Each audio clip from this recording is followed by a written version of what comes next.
Inyo pong napakasipag na kapitan na si Caprigor Enriquez, sa inyo pong masipag na mga kagawad ho, mga SK, kaya dati SK din ho, chairman, at kay dating kapitan, kay Caprolio. Kanina ho nabanggit na si Caprigor ho ay hindi lang ho naging kapitan ho ninyo. Siya din ho ay binoto ng mga kapitan bilang ABC President. At alam niyo ho, kapag tinatanong mo ako, bakit ba palagi mong unang binabanggit ang ating po mga minamahal na lolo at lola? Kikwento ko lang ho, Barangay San Nicolas. Ang nanay at tatay ko kasi ho, maaga hong na-inlove. At maaga din hong nag-hiwalay. Kaya ako ho, lumaki ho ako sa pangangalaga ni dating Mayor Caruncio.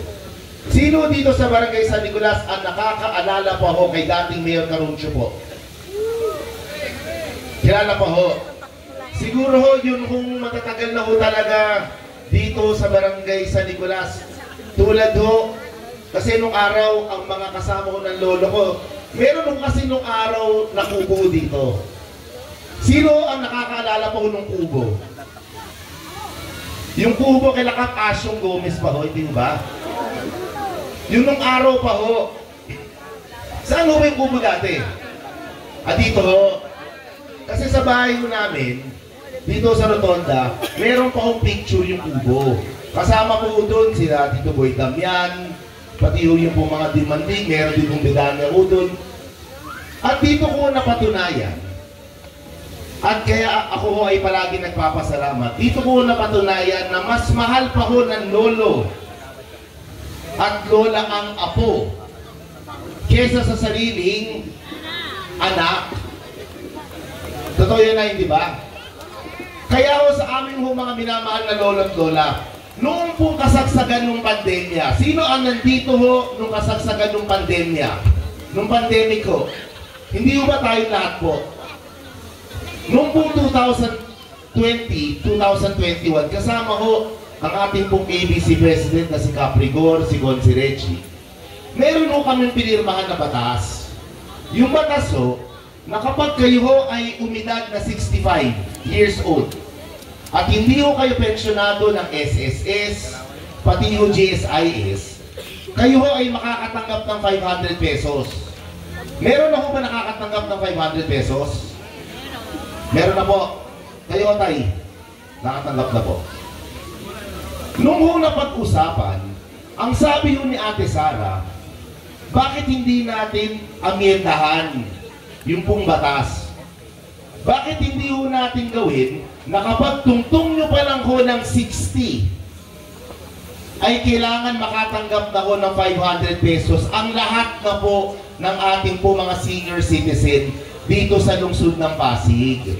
Bukod ho, kung kayo ay may GSIS, pati yung SSS.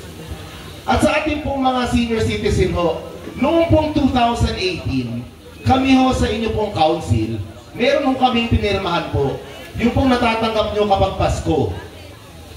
Mula 2,500, naging 3,000, hindi ba?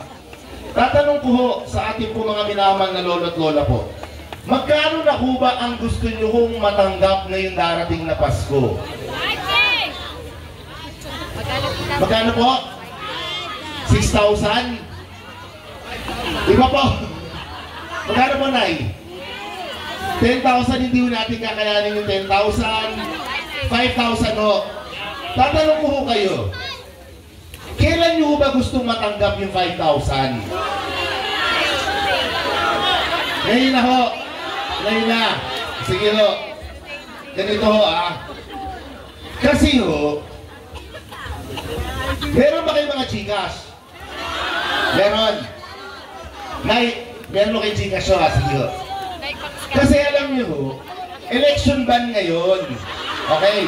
Pero, kung pipilitin nyo ho kami, at kami ho ay madedemanda, sasamahan nyo ba kami sa presinto? Hindi po, Nay. Dadalawin lang.